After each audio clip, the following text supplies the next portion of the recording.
अस्सलामुअलैकुम dear student. आज chemistry का जो टॉपिक मैं स्टार्ट करने जा रहा हूँ वो है ठोस क्या है, इसकी खसूसियात और इकसाम बयान करें। यानी what is solid, discuss properties and types of solid. तो सबसे पहले हमें ये आइडिया होना चाहिए कि ठोस क्या है। ठोस मादा की एक हालत है जिसकी मखसूस शक्ल और मखसूस वॉल्यूम होता है। The state of matter which है definite shape and definite volume is called solid. तो अब आइए अब चलते हैं। सबसे पहले मैं इसको डिफाइन करूंगा, इसकी डेफिनेशन लिखूंगा और साथ इसकी हम प्रॉपर्टीज़ और टाइप्स को भी डिस्कस करते हैं। तो इसको मैं यूँ डिफाइन करूंगा, मादा की वो हालत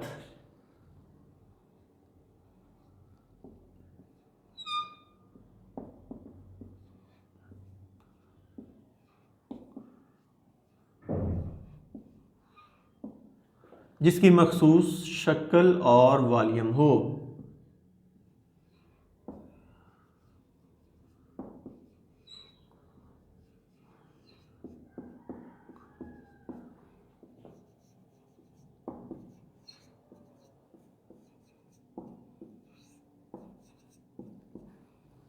उसे हम सॉलिड यानी सॉलिड स्टेट या सॉलिड का नाम देते हैं। ठोस में इंटरमॉलिक्यूलर फोर्सेस बहुत ज़्यादा यानी मजबूत होने की वजह से पार्टिकल हरकत नहीं करते, जिसकी वजह से इनमें डिफ्यूजन का अमल भी नहीं होता। ठोस पार्टिकल्स में सिर्फ वाइब्रेशनल मोशन होती है। अब मैं चलूँगा इनकी कुछ खसूसियात की जानिब।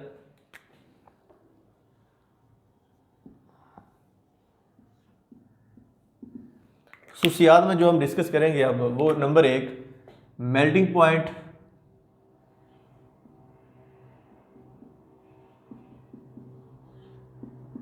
जिसे नुक्ता पिघलाव भी कहते हैं। इसके अलावा रिजिडिटी,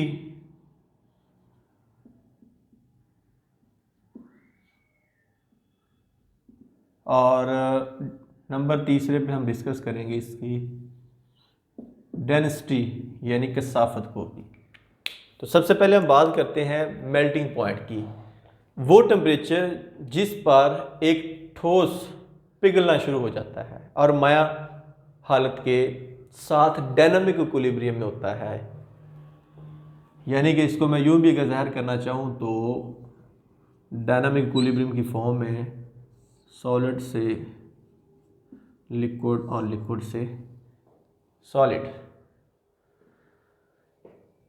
नंबर दूसरे पे मैं डिस्कस करूंगा रिजिडिटी, सख्तपन, जैसा कि नाम से ज़ाहिर है।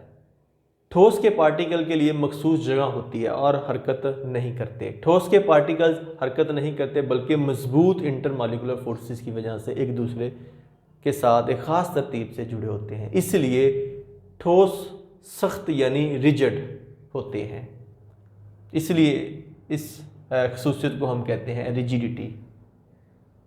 डेंसिटी की अगर हम बात करें तो ठोस अशिया माया और गैसेस की निस्बत भारी होती हैं, इसलिए इनकी डेंसिटी भी ज़्यादा होती है क्योंकि इनके पार्टिकल्स आपस में मजबूती से जुड़े होते हैं। मसलन एल्यूमिनियम की डेंसिटी 2.70 ग्राम पर सेंटी क्यूबिक मीटर है और सोने की डेंसिटी 19.3 ग्राम पर सेंटी क्यूबिक मीटर है। तो इन दोनों में आपने देखा कि डेंसिटी दोनों की डिफरेंट है। अब मैं बात करूंगा ठोस की इकसाम की, कि ठोस की कौन कौन सी इकसाम है। ठोस की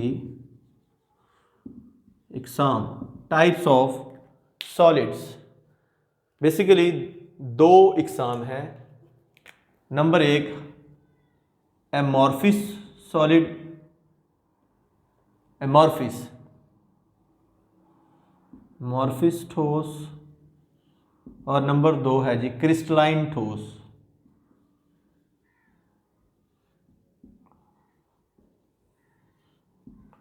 जैसा कि नाम से ज़ाहिर है अमॉर्फिस, शेपलेस, वो ठोस जिनमें पार्टिकल की तरतीब बाकायदा नहीं होती अमॉर्फस सॉलिड कहलाते हैं। इसको मैं यूं लिखूंगा कि वो ठोस या सॉलिड जिनमें पार्टिकल्स की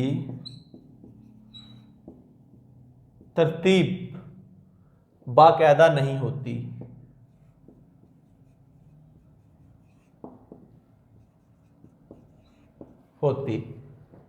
एमॉर्फिस सॉलिड कहलाते हैं। Those solids in which particles are not arranged in a regular manner, they are called amorphous solids. For example, मसलन रबड़, शीशा, प्लास्टिक वगैरह। रबड़, शीशा, प्लास्टिक, ये इनकी एग्जाम्पल मैं आपको दे रहा हूं। अब हम बात करते हैं क्रिस्टलाइन सॉलिड, वो ठोस जिनमें पार्टिकल मखसूस सहरुखी तरतीब से जुड़े होते हैं। वो ठोस जिनमें पार्टिकल्स मखसूस खास सहरुखी यानी कि 3 डायमेंशनल फॉर्म में एक रेगुलर पैटर्न से, एक रेगुलर मैनर से जुड़े हों। पार्टिकल मखसूस सहरुखी तरतीब से जुड़े होते हैं।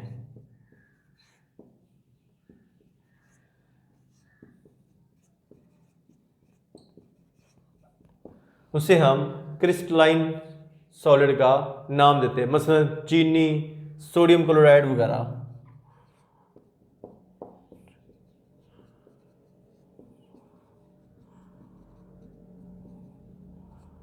ये इनकी एग्जाम्पल्स हैं क्रिस्टलाइन सॉलिड की।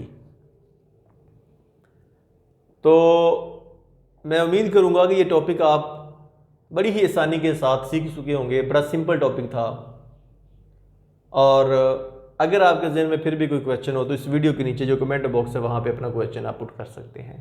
वीडियो पसंद आए तो लाइक करके दोस्तों के साथ शेयर करें ताकि आपके दोस्त भी सीख सकें। और अगर आप चाहते हैं डेली बेस पे इस तरह के लेक्चर वसूल हों तो इस चैनल को सब्सक्राइब करें ताकि जैसे ही वीडियो मैं अपलोड करूं उसका नोटिफिकेशन आपको मिल जाए। तो नेक्स्ट वीडियो तक आपसे इजाज़त चाहूँगा। अपना बहुत ज़्यादा ख्याल रखिएगा। अल्लाह हाफिज़।